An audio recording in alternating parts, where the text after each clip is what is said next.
Hi, this is Khushbu with another question of circles. This is question number 6 from exercise 10.4, page number 179 from NCERT. It says a circular path of radius 20 meter is situated in a colony. तो हमारे पास एक circle है जिसका radius given है 20 meters. Says three boys, Ankur, Syed and David, are sitting at equal distance on its boundary, each having a toy phone in his hand to talk to each other.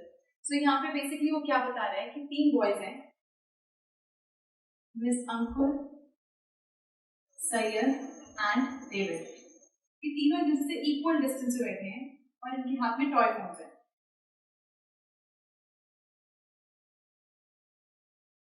सो अब तीनों का distance हमें given है कि circle इनका radius given है 20 metre. 20 metre की distance, 20 इसका रेडियस है, दैट मींस ये OA, दिस इज 20 और तीनों की लेंथ इक्वल है, तीनों इक्वल डिस्टेंस पे है. दैट मींस ये ट्रायंगल फॉर्म हो रहा है. This is an equilateral triangle. तो यहां से अगर हम this is O, this is M, so this is the centre.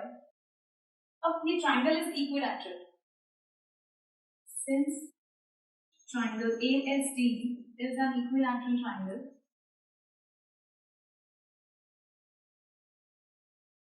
और हमें पता है कि इक्विलैटरल ट्रायंगल के अंदर जो मीडियन होती है it passes through the circumcentre, मतलब इसके सेंटर को पास करके जाती है. Median passes through the circumcenter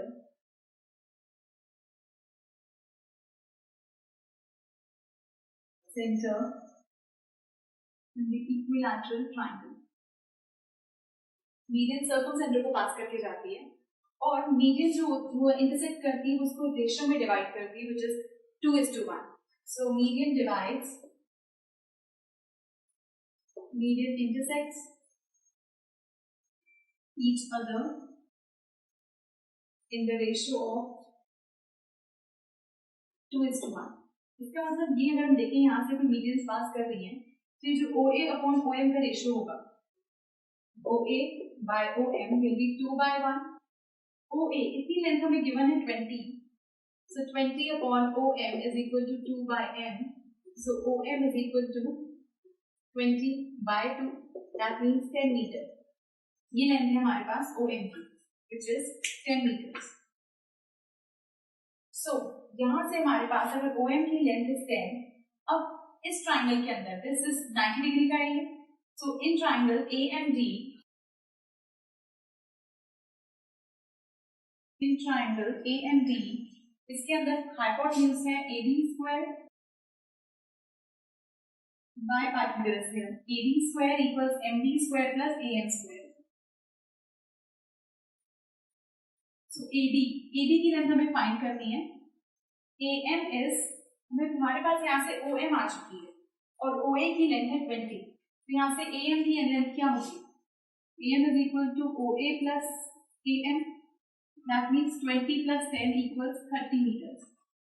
this is 30 का स्क्वायर. MD है SD का हाफ और ये सारी साइड्स इक्वल है. तुम कह सकते हैं कि MD AD का हाफ है because all sides are equal. AD equal है SD के, इक्वल है AS के. तो अगर MD हाफ है SD का, MD हाफ होगा AD का भी, बिकॉज ये सब साइड्स इक्वल है. सो यहाँ पे हम लिख सकते हैं AD/2 का square. So AD² will be equal to 30 का स्क्वायर इज 900. इसका स्क्वायर निकालेंगे तो AD²/4. अब ये AD दोनों एक साइड पर होंगे, सो AD² माइनस AD²/4 इक्वल्स 900.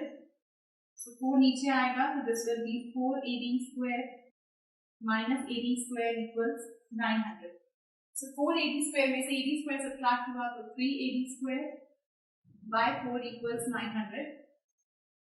तो यहाँ से हमारे पास वैल्यू आएगी AD² is equal to 900 into 4/3.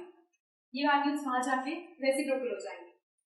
3 1s 3 3s, so AD is equal to 1200. Square इधर जाएगा तो ये बनेगा इसका रूट. सो रूट में सॉल्व करेंगे तो ये होता है 3 4s 12 और 100 के लिए हम लिख सकते हैं 10 into 10. सो पेयर में से एक 10 बाहर आएगा और 4 का रूट होता है 2. अंदर रह गया 3, AB की वैल्यू हमारे पास यहाँ से आ गई 20√3 मीटर्स, दिस इज AB। तो अगर AB 20√3 मीटर्स है तो सारी स्ट्रिंग्स की लेंथ हमारे पास 20√3 है। So this was question number 6 from exercise 10.4 and do watch the next video for some more questions. Goodbye.